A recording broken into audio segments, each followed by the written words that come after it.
Okay, great. Cool. I will give I will use small words. rolling. Where do you live? Where do I live? Los Angeles. Oh. I'm ready? Go? Okay, so what kind of a movie is this without telling the whole story? Rio is about this bird, Blue, who is the last male of his kind, and he's living in Minnesota in a very quaint, quiet town.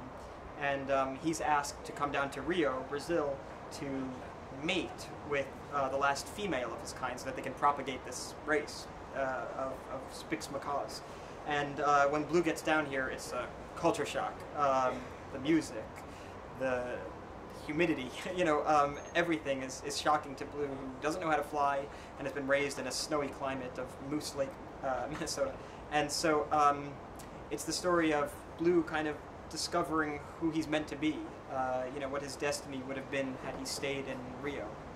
And what's it like working in an animated movie versus live action, especially in terms of your cast members? Like if they're, you don't work with them in person, you meet them after the fact, you don't even know who they are going into it. You could, you know what I'm saying? Yeah, it's a very strange experience because when you're acting in a in a live action movie, you're rehearsing with your other cast members, oftentimes living together in a strange location where you're filming a movie, and you become kind of a dysfunctional family. And then on a movie like this, which is animated, you never meet them.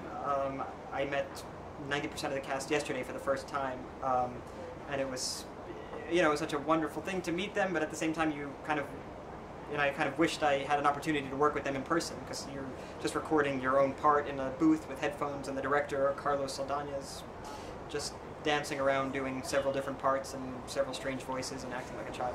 Right. So what was it like meeting everyone yesterday? Was anybody totally different than you expected? They're all mean. I expected. No, it was so nice to meet people I never expected to work with. I had dinner with Jamie Foxx last night. I never expected to work with him. I'm such a huge fan of his, and to work with him but never meet him is even stranger. Right. And he's one of the musical guys in the movie. The music has like a whole character in and of itself. Can you talk a little bit about that? Yeah, almost everybody in the movie sings, and in addition to actors singing, like Anne Hathaway and Jamie Foxx, and I do a little singing as well, we have some of the most amazing musicians in the world performing as well as acting in the movie. And would you say this music has it's a very universal appeal that kind of makes this movie for everybody? Can you talk about that a little?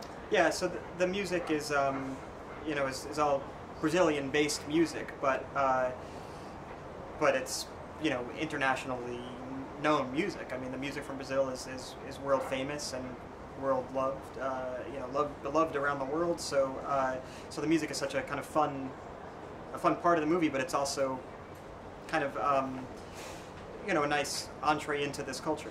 Right. Okay, last question for this is, what can audiences expect?